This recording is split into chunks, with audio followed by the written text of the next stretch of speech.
প্রিয় ঢাকাবাসী, ২০২৪ সালের ৫ আগস্ট একটা অভ্যুত্থানের ফাঁদে পা দিয়ে আপনারা আপনাদের ভবিষ্যৎকে অন্ধকারের দিকে ধাবিত করেছেন। আপনারা ভেবেছিলেন আপনাদের প্রত্যেকের আশার জায়গা ছিল, প্রত্যাশা ছিল একটা সুন্দর, সুখী, সমৃদ্ধশালী, বৈষম্যহীন বাংলাদেশ আপনারা উপহার পাবেন। কিন্তু এই মৌলবাদী চক্র, এই দেশদ্রোহী পশ্চিমা দালালরা এই দেশটাকে ধ্বংসের দিকে ঠেলে দিয়েছে। ৫ আগস্ট সরকার পরিবর্তনের পর চিহ্নিত সন্ত্রাসীদেরকে জেলমুক্ত করে দিয়েছে। জসিমউদ্দিন রাহমানি এদের মতো জঙ্গিদেরকে অবাধে মুক্ত করে দিয়েছে। যার কারণে ৫ আগস্টের পর থেকে সারা দেশব্যাপী, পাশাপাশি রাজধানী ঢাকায় ভুতুড়ে নগরীতে পরিণত হয়েছে।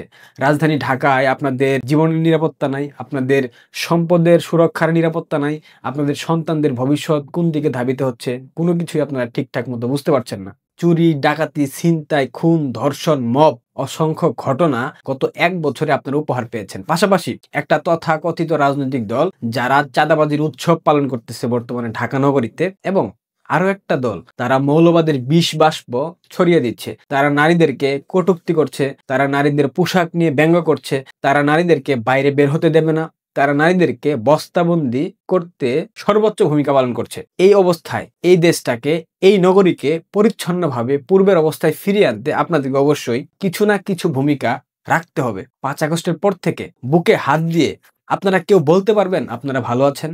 আপনাদের দৈনন্দিন জীবনের যে জিনিসগুলার দাম অতিমাত্রায় বেড়ে গিয়েছিল তৎকালীন সরকারের সময়, সেই দামগুলা কি কমেছে? আপনাদের মৌলিক অধিকার কি খর্ব করা হচ্ছে না? আপনাদের মৌলিক চাহিদাগুলা কি আপনারা সঠিক মতো হাতের নাগালে পাচ্ছেন? আমি এক বাক্যে বলবো, আপনারা পাচ্ছেন না। আপনারা বুকে হাত দিয়ে কেউ বলতে পারবেন না গত ১ বছরে আপনারা ভালো আছেন। একটা সুখী, সমৃদ্ধশালী, একটা উন্নয়নশীল রাষ্ট্রকে কিভাবে ধ্বংসের দিকে ঠেলে দেওয়া যায়, এই দেশদ্রোহী পাকিস্তানি চররা, এই পশ্চিমা দালালরা সেটাই করেছে। প্রিয় ঢাকাবাসী, আপনাদের প্রত্যেকের উদ্দেশ্যে কিছু পরামর্শ আশা করি মানবেন। আগামীকাল ১৩ নভেম্বর এই কর্মসূচিকে কেন্দ্র করে এবং এই কর্মসূচিকে যথাযথভাবে যাতে পালন না করতে পারে, এবং এই কর্মসূচিকে যাতে করে সাধারণ মানুষ এবং আন্তর্জাতিক অঙ্গনে বিতর্কিতভাবে উপস্থাপন করা যায়, সেই লক্ষ্যে বিএনপি, জামায়াত এবং এনসিপির সন্ত্রাসীরা আজ রাত থেকে বিভিন্ন রাষ্ট্রীয় স্থাপনা, শিক্ষা প্রতিষ্ঠান, স্কুল, কলেজ, বিশ্ববিদ্যালয়, মাদ্রাসা এবং কি ইউনুসের গ্রামীণ ব্যাংক এবং হসপিটাল, সব থেকে গুরুত্বপূর্ণ স্পর্শকাতর যে জায়গাটা হসপিটাল, গণপরিবহন, এই গণপরিবহনগুলোতে তারা অগ্নিকাণ্ডের মতো অসংখ্য ঘটনা ঘটাবে, এবং সেটা আজকে রাত থেকে, যাতে করে এই ঘটনাগুলা আওয়ামী লীগের উপর দিয়ে চাপিয়ে দেওয়া যায় এবং পরবর্তীতে তারা যাতে আন্তর্জাতিক গণমাধ্যমগুলোতে বলতে পারে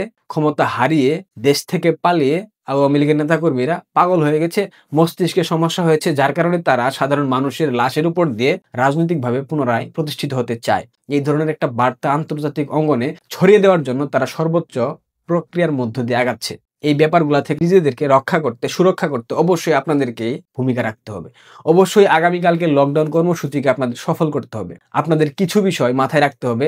আপনাদের জানমালের নিরাপত্তা রক্ষা আপনাদেরকে করতে হবে। পরিবার পরিজন, আত্মীয় স্বজন এবং সন্তানের নিরাপত্তা নিশ্চিতকরণ আপনাদেরকেই করতে হবে। সেই লক্ষ্যে কিছু বিষয় আপনারা অবশ্যই আজ রাত থেকেই একটু মাথায় রাখবেন। আগামীকাল অতি জরুরি প্রয়োজন ছাড়া বাসার বাইরে দয়া করে কেউ বের হবেন না। সকল শিক্ষা প্রতিষ্ঠান আগামীকাল বন্ধ রাখেন এবং আপনাদের সন্তানদেরকে শিক্ষা প্রতিষ্ঠানে যেতে দিয়েন না। প্রয়োজনে অনলাইনে আপনাদের শিক্ষা কার্যক্রম পরিচালনা করেন।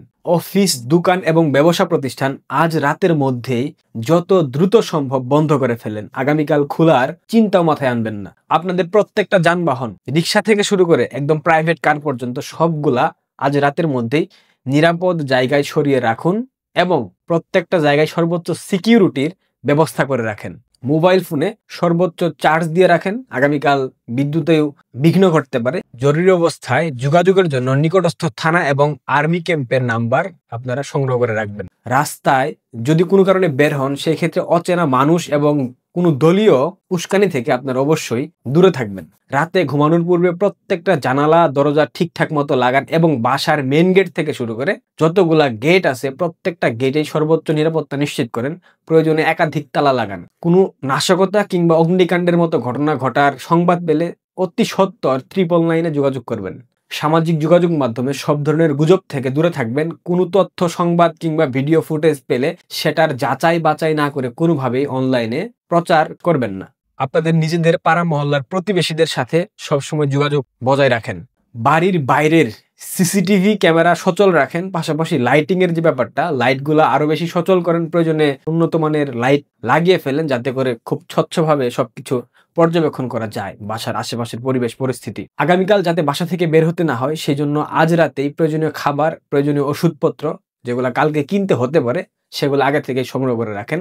এটা আপনাদের জন্য ভালো হবে আমি মনে করি। কোনো কারণে যদি রাস্তায় বেরোতে হয়, কোনো ধরনের মিছিল যদি আপনারা পান, সেক্ষেত্রে সেগুলো এড়িয়ে চলার চেষ্টা করবেন, বিশেষ করে জামায়াত বিএনপির জঙ্গিদের যে মিছিলগুলো। কোনো উস্কানিমূলক বক্তব্য কিংবা কোনো লাইভ অনুষ্ঠানে আগামীকাল সংযুক্ত হবেন না।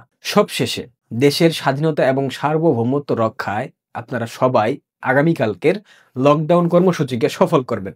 5 আগস্ট সরকার পতনের পর আপনাদের প্রত্যাশার কিঞ্চিত খিলাফ হয়নি, আপনারা সেটা পাননি। আপনারা দেখেছেন কিভাবে ষড়যন্ত্রের মাধ্যমে একটা দেশকে ধ্বংসের দিকে ঠেলে দেওয়া যায়, কিভাবে ষড়যন্ত্রের মাধ্যমে একটা দেশের মানুষকে প্রতারিত করা যায়, একটা দেশের মানুষকে পুরোপুরি ঘুল খাওয়ানো যায়। এটা ডক্টর ইউনূস এবং তার দেশদ্রোহী রাজাকারের বাচ্চারা দেখিয়ে দিয়েছে। এদেশের স্বাধীনতা সার্বভৌমত্ব রক্ষা করা আপনাদের সন্তানদের এবং আপনাদের ভবিষ্যৎ প্রজন্মের একটা সমৃদ্ধশালী ভবিষ্যৎ সৃষ্টি করার লক্ষ্যে, একটা সুন্দর স্থিতিশীল সুখী এবং সমৃদ্ধশালী রাষ্ট্র গড়ার লক্ষ্যে অবশ্যই আপনাদেরকে এই লকডাউন কর্মসূচিকে সফল করতে হবে। কারণ এই লকডাউন কর্মসূচি শুধুমাত্র আওয়ামী লীগের কর্মসূচি না। এই লকডাউন কর্মসূচি সারা বাংলাদেশের মানুষের গণতন্ত্র রক্ষার কর্মসূচি, সারা বাংলাদেশের মানুষের ভবিষ্যৎ ঠিক করার কর্মসূচি। ভালো থাকবেন, পারলে শেয়ার করবেন। ধন্যবাদ।